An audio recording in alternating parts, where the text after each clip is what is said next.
Here we go. Hey, how's it going? I'm Dan Fradenburgh. I'm a real estate guy from the internet, and I'm joined today with Joseph. I'd pronounce it Bramante. Is Bramante good? That is correct. Excellent. And how are you doing today, Joseph? I'm doing well, man. I'm doing well. I'm trying to get signed into my chess.com account, but I'm doing good. I'm looking forward to this. It's been a long week.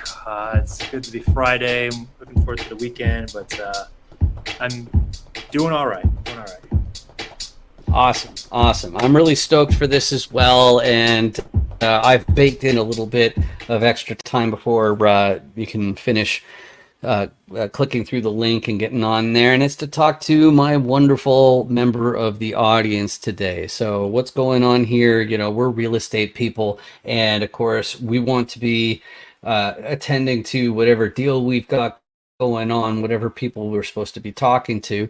But at the end of the day, this is the internet, and you have to do weird things if you're going to basically work that out. But yeah, you can try. If you have troubles with that link, go ahead and let me know. I can try and create a new one. But just keep hacking away on that. While we're waiting, though, I don't know how you are at multitasking, but can you introduce yourself to the audience a little bit?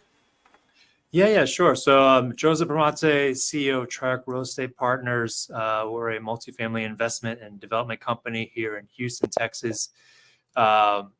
Founded back in 2011. And my background's engineering, former oil and gas, ExxonMobil, and then launched a company basically in 2012. And we've done about over 350 million in transactions. Got about 2,000 units in the portfolio right now, and about another 700 units under development. And fully integrated company, operations, construction, acquisitions, and soon to be development, construction side development, all in house. So that's us. That's Triarch is the company. Sweet. You got about 20 seconds. Sorry, you got about 20 seconds. Maybe I think it's down 15. You have to make your first move there. Oh, there we go. And then you can feel free to continue. Okay, yeah, that's right. Good. We are waiting to go. Yay! So, yeah. All right, cool. We made it, but please do continue. Been doing. We pivoted into the multifamily or the development space a couple of years ago, not too long ago, and it's been great. It's been really tough, but we like it so far. It's one of the most challenging things that we've kind of undertaken is on the development side.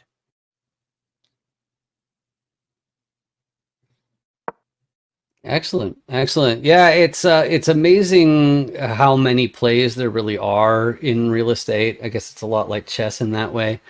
It's so many first few moves and all that kind of stuff. But so what attracted you to real estate in general? Was it more about preservation of purchasing power? In other words, just like gold, you've actually got something that's tangible. It's not just some derivatives or like it was from more family. Did you already say it and I just missed it because I was panicking about the timeout?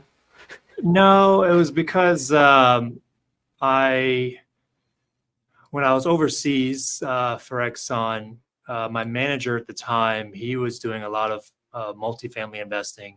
He was doing a lot of single family investing, buying all these rental houses, and so it kind of piqued my interest. And then I started reading books on it, and that's when I kind of figured out that single family is nice, but kind of multifamily is really where I wanted to be long term. So that's where I ended up going, was on the multifamily side.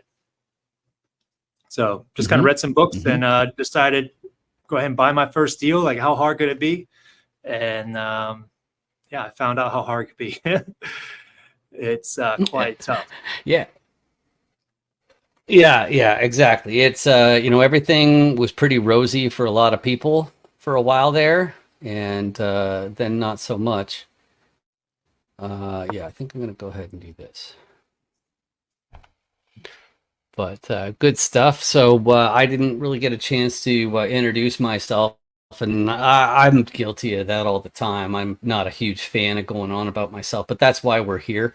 Me personally, I came from the tech sector. I was already involved in the CRM space before I got hired on at the first real estate company that I worked for.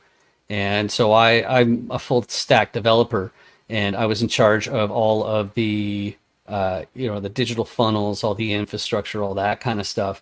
But once I saw, see the guy I was working for, he was flipping 10 houses a month, Yeah. and at least doing like 10 transactions a month. And the first time I remember, when I was adminning one of the webinars we were doing, or one of the training sessions, one particular one, I saw him going through, it wasn't the MLS, I forget which site he was going through, but he ended up, let's see if I do it that way.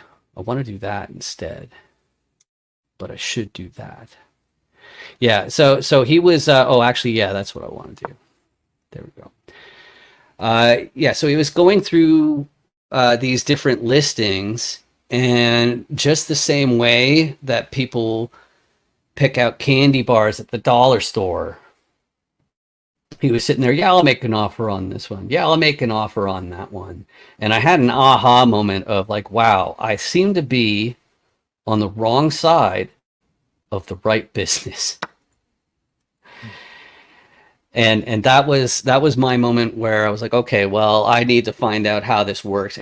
And fortunately, that coincided with the same when I had maybe I'll do that instead. Yeah, I think I will. But yeah, I lost my train of thought. I was basically talking about getting into personal branding and getting into real estate, and that was when I made that big decision. Okay, so I can move that back,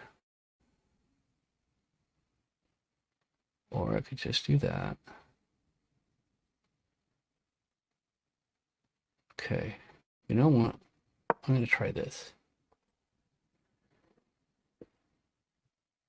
But yeah, wrong side of the right business, and right, it coincided with a time where I found that a lot of the my peers in the marketing department, when my boss, who everybody held him on such a pedestal, and rightfully so, because it's just fantastically successful, right?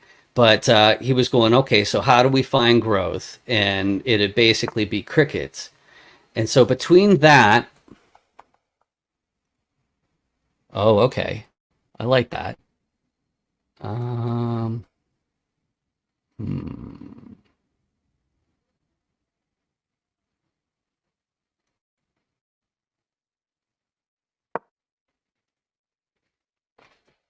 See how that works.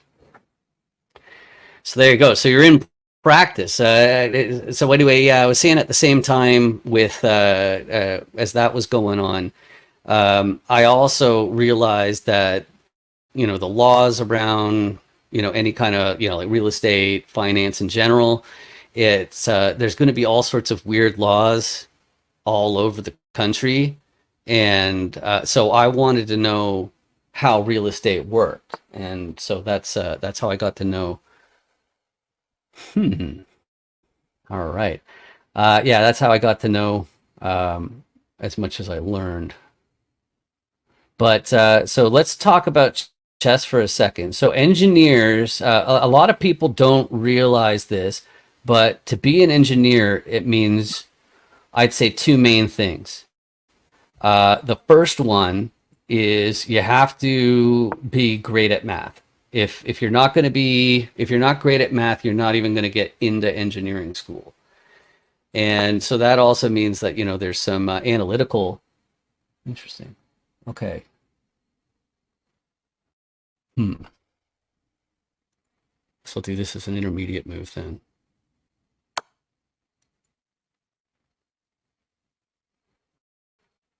Is it? That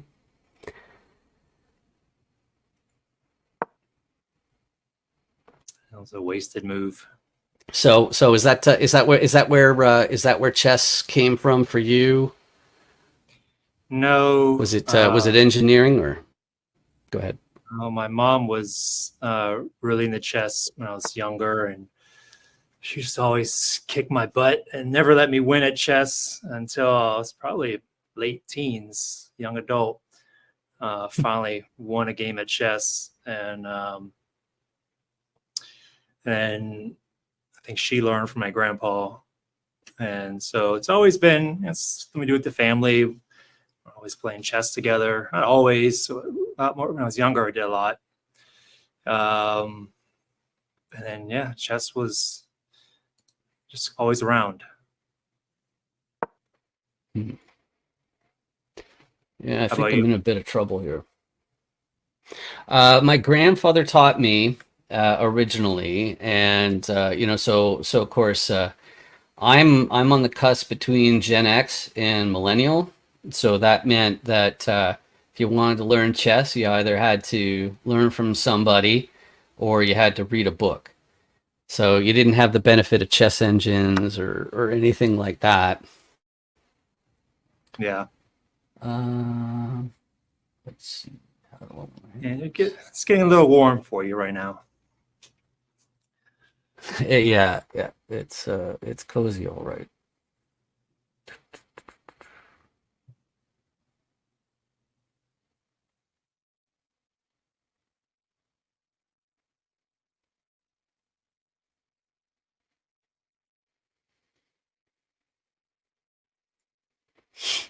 Yeah, I got a little bit too experimental for sure. All right, let's try that.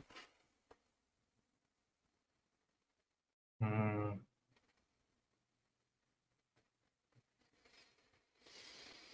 But it's also funny because I had to do a lot of video editing and a lot of sound editing through my teenage years, and so whenever I see silence in a video feed, I'm like, oh no, there's been a technical error. But yeah, then I started interviewing people over a game of chess. that'll definitely um, make things interesting. Thinking chess is a hard thing to podcast over. You don't really see people talking too much during chess just because you're thinking so much, trying to get the Hmm. right move Hmm. and whatnot. Um, Well, it's funny. I've found myself occasionally, what's the word? Getting there's a word for when you let your morals and ethics kind of slide a little. Oh, I've sunk to the level. That's what I'm looking for. I've sunk to the level before with one of my guests of telling jokes while it's going. Yikes. And one of them that I used already was a guy walks up to an ice cream stand and he says, I'd like a chocolate sundae with sprinkles. And the person behind the counter says, crushed nuts. He says, no, laryngitis. hmm. I'm not convinced that's going to throw you off sufficiently, but we live in hope. This is a good move. This is a good block.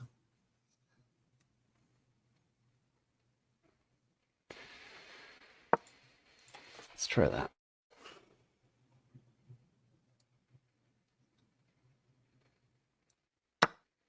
So I have to tell you a little bit more about my chess background. Mm-hmm. I was the former state champion of chess in Louisiana. Okay. And I did a full scholarship for chess. And I'm not. Okay. So that's it's. I knew I'd have a ringer in here every once in a while. So okay. So it's fine though, because we're gonna have a rematch. Yeah, yeah. Yeah, like that was a bad move I just made. I took with the wrong piece. I should have took with my rook first instead of my queen. I was too busy talking. Right. This is why talking is it's tough, you know. Right. It's nuts. It's yeah. Okay. So you have to go there. Like when you're having like a really serious game of chess, it's like, you know, there's just not a lot of talking going on. Exactly. Exactly.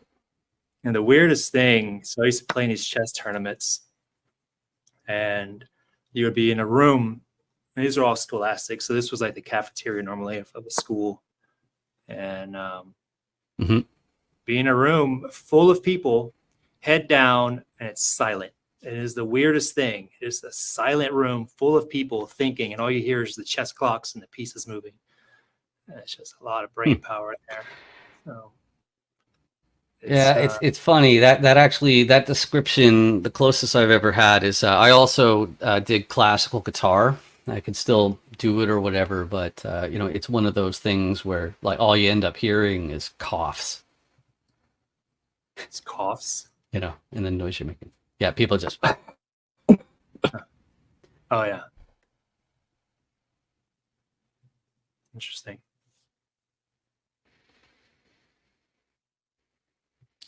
right, because with a symphony, you're not even supposed to clap in between movements. Hmm. Well, did somebody tell the audience that? Because Well, that's the thing. Yeah, yeah, that's why you have to do as the Romans do. I remember at my first symphony, I was already in university, so it wasn't something that my parents were into, and nearby, you know, they didn't have enough people for symphonies. So, yeah, okay.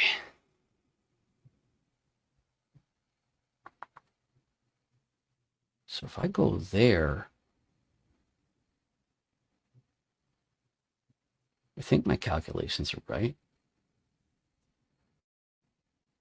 All right. Well, this match is practically a lost cause anyway, so I'm just going to go ahead and do it and see what we do in the rematch. I mean, you say these things. I've lost games where I was winning and I wasn't paying attention, and somebody marched a pawn all the way across and got a queen on me, and my Hmm. king was still castled and didn't have a way out, and I wasn't even paying attention, and I just lost Hmm. my dealio there. So, Well, it's that's interesting because like I want to tell you how I basically boot camped myself in chess. What happened was last year. What I did mostly. So because I actually grew up in the country, I ran out of opponents super duper quickly with chess, and I'm still a little bit raw about it, as you can imagine. But the so if I do that, that actually works, doesn't it? Ay, ay, ay. This is a good time for me to stop and think. no, keep talking. You're doing a great But job. anyways, right. Well, yeah, I got 11 whole minutes, right? So I ran out of opponents quickly, and then I was aware because I took electrical engineering, so I knew, you know, programming since you know the 90s, and I knew that we were never getting that toothpaste back in the tube once Big Blue or Deep Blue or whatever it was, Deep Blue, be it Yeah, Kasparov. I knew that humans will never be able to consistently beat computers ever again. right. And I love that part of chess, how it's developed into something where even though everybody knows we're completely beat, we found a saving grace, which is the fact that it doesn't matter that it's that computers can beat us every single time, because it only matters what you can do against the other person. So Right. what I did is I'd use chess apps and I'd only play against bots. And I remember back about 15 years ago, and this was a very casual thing. What I do is I just put my ego aside and I'd say, okay, computer, just tell me what you do, trying to find the quote unquote right moves. And now I'm far enough in chess to realize that, computers are incapable of telling you the right move just because you're playing against a human. So it just completely changes it because humans have different tendencies. They're not going to do moves that are actually quite blatantly bad. Huh. I think thinking about that, I feel like we're going to have a similar thing with AI and movies, because AI is going to be creating movies and all these things, and I think people just won't care. It's like nobody wants to see a person play a computer in chess anymore because they know the computer is going to beat them. Mm-hmm. Yeah. And Right. but so I think it's going to make the appreciation for human created stuff even greater. That makes sense. Have you studied screenwriting? I have not. Okay, so if you study screenwriting, you're going to find out that there's a formula, like necessarily. So there are pieces of the puzzle that have to be present. So there's a certain form of like any big Hollywood movie that's formulaic, and that formula is that, for example, there has to be an old person who makes you feel like, oh, I need to give grandma or grandpa a call because, they're not going to be around forever. There has to be a love interest, like things like that. So there's definitely a formulaic part to what is already put together. Yeah, I shouldn't be trading anything here. Yeah, I'm really hosed here. All right, I think I have to do that. So as far as people not caring go, it's tough to say. Okay, so now I have to do. No, you won't go there. Yeah, I guess here's probably best. The other one was better. My file would have been a lot better.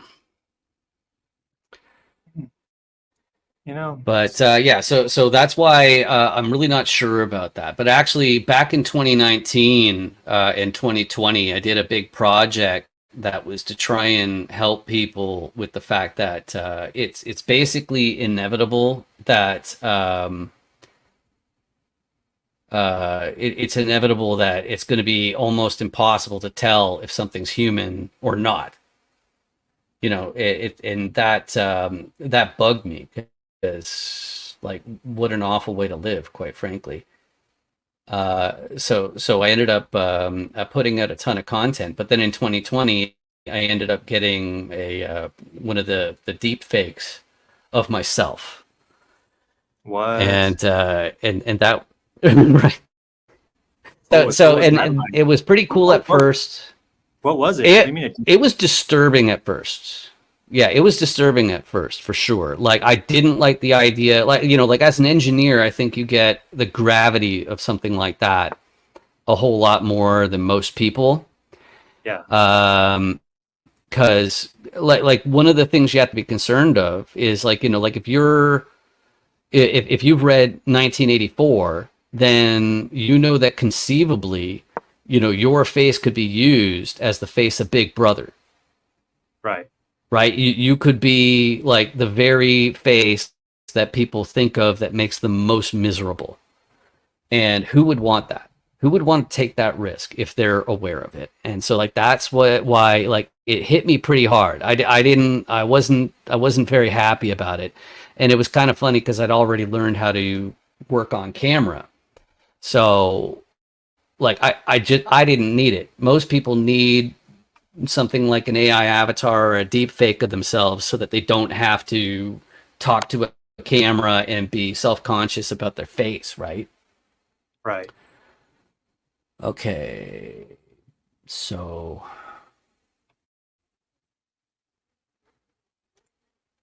So anyway, so yeah, as I was saying, I didn't, that wasn't necessary for me. Am I setting up for a fork? Okay, that's the same color.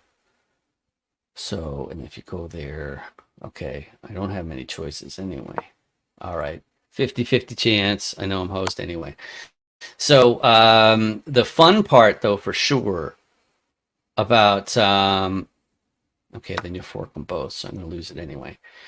Yeah, the fun part though was once ChatGPT came out and those sorts of things, then um, I was like, okay, well, what can I do with my AI avatar, my deep fake of myself that like Google and Microsoft can't?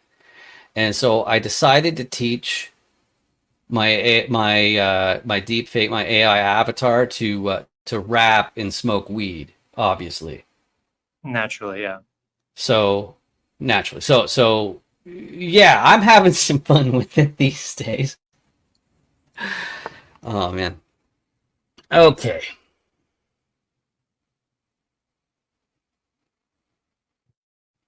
So that's a dark square.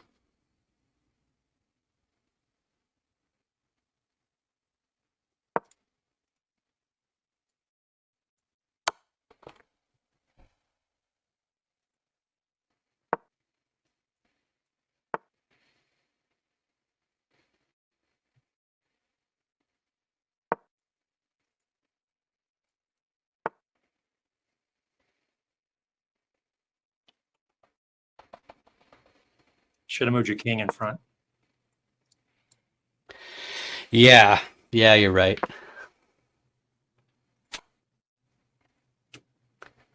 But sometimes I just go for moral victories rather than actual You know, whatever you're into. victories. Right, exactly. A win's a So win. I think that's a good point for me to resign, and then we'll go ahead and do a rematch. Pow! It says I made 2 blunders and 3 mistakes, or at least between the two of us. So let's see.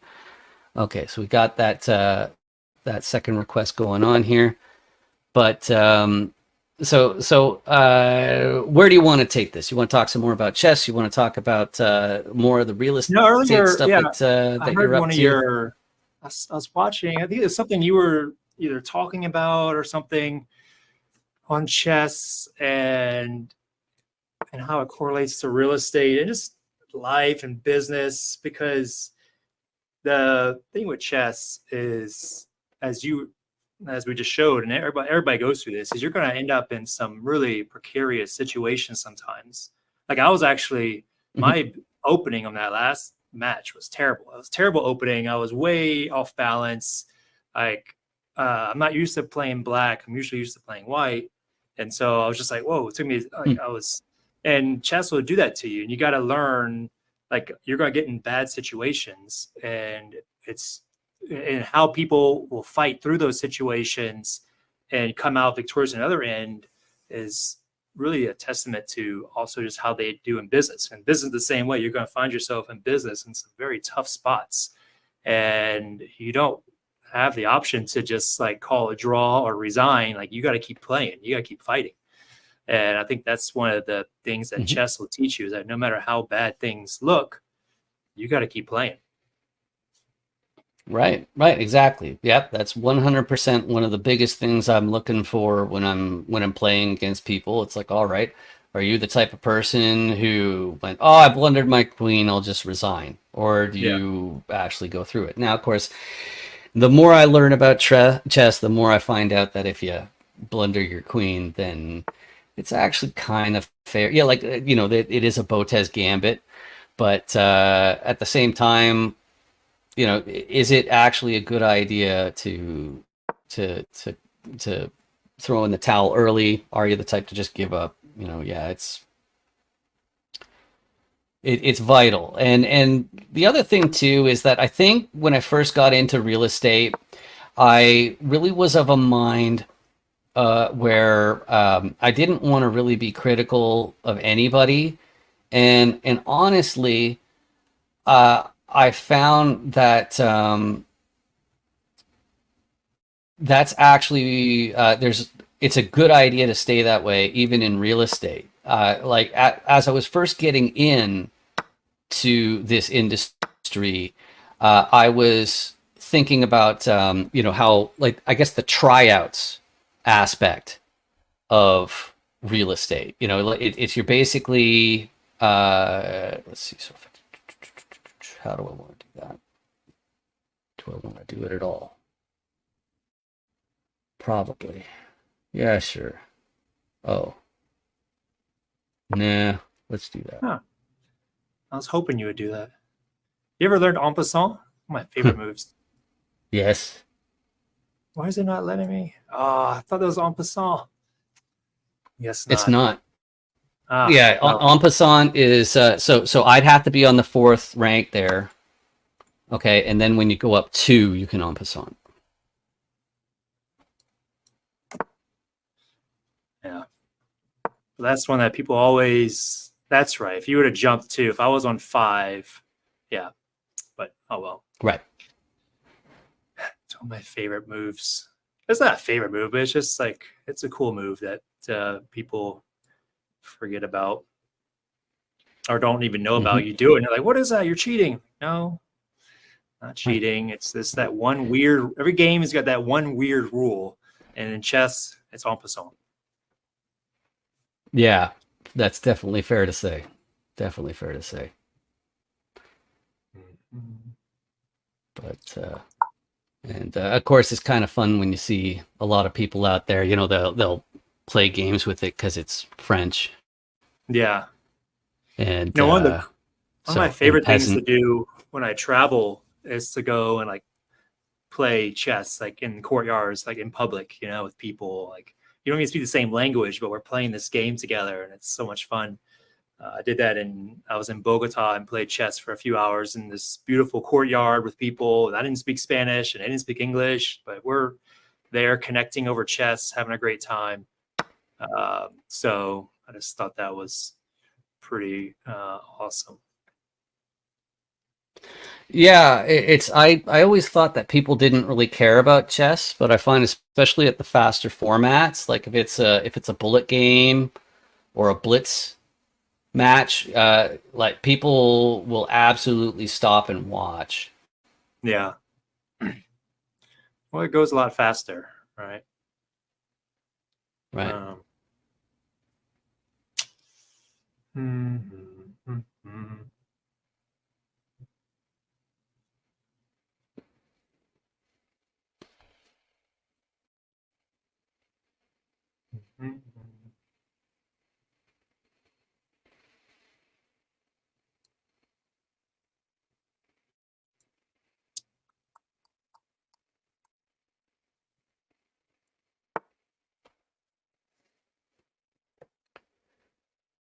All right.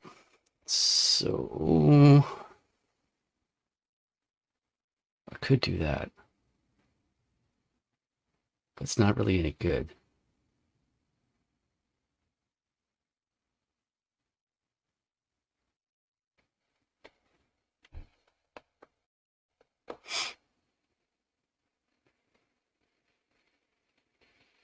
How about you? So you Yeah, I'll started do that. playing, was it just strictly locally where and it was a smaller town and then you went online or? Yeah.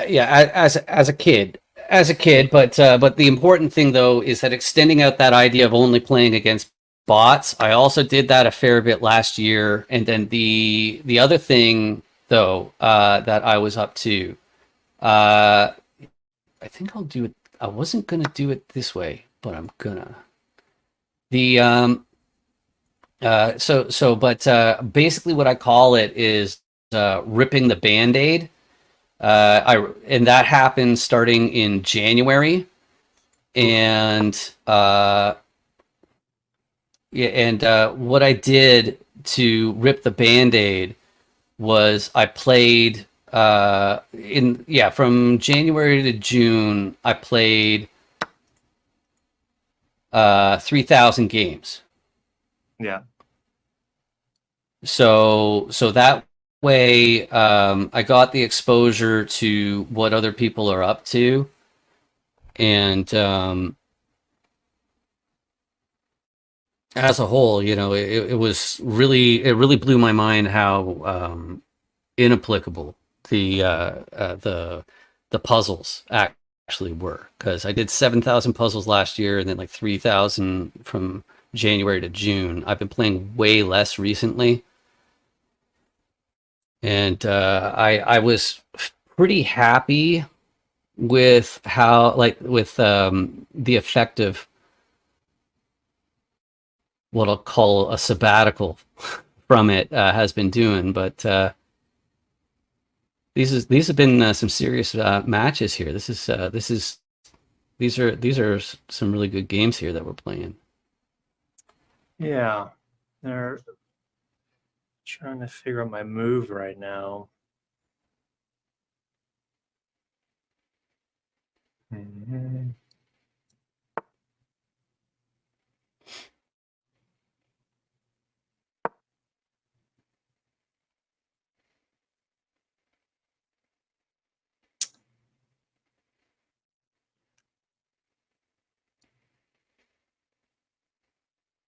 Mm-hmm.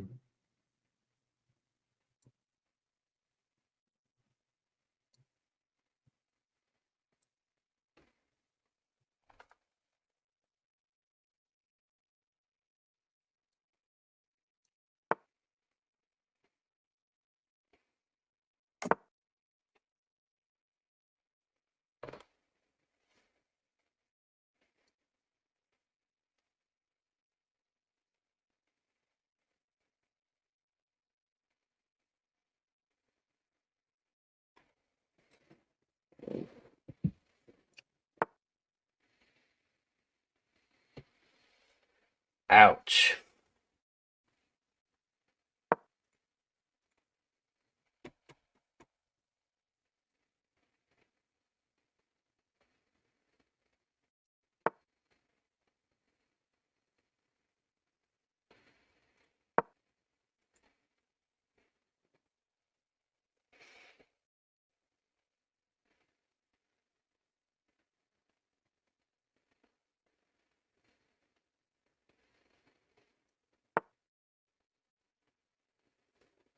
Cool.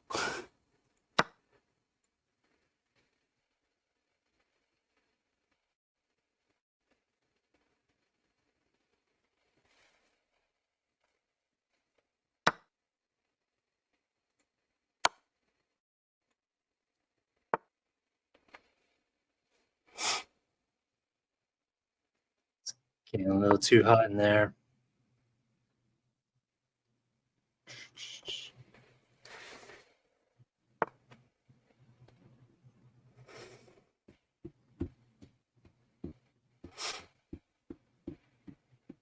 A little too spicy. I'll say. Ah, Whoa, shit. there it is. Oh. There it is. Yeah. Oh, I can't believe I did it. I should have calculated. All right, I'll give you that one too. Good on you. Yeah, no. And that's actually the first time I cursed on this show as well. So congratulations. There was one other guy. Okay, it says I still had a chance there, but oh man, that was tragic. Downright tragic. Terrible move. So thanks a lot. So LinkedIn is a great way to reach me. That is how we ended up crossing paths. I definitely have to send you a friend request so that we can do this again. Maybe we can appear again. Is LinkedIn the best way to reach out, or is it through a website? How should people reach out?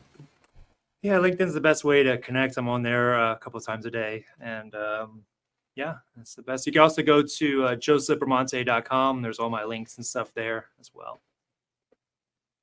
All right, good stuff. And just a little reminder to everybody in the audience, if you want to do me a huge favor, hit the subscribe button so those deadbeats at YouTube start actually paying for these videos instead of me. It would make my life a whole lot easier. But thanks again for joining, Joseph. This was awesome. You too, man. It was a great time. See you, Dan.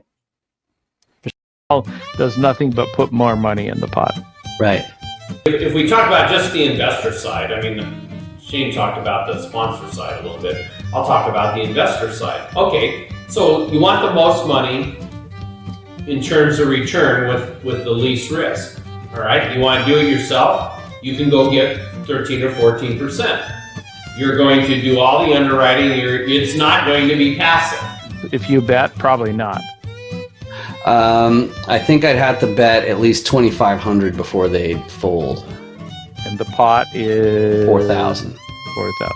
Yeah, I think you're right, but I'd rather just check. Okay. First position, you have the right of collection and the right of foreclosure or sheriff's sale, well, wherever you're at.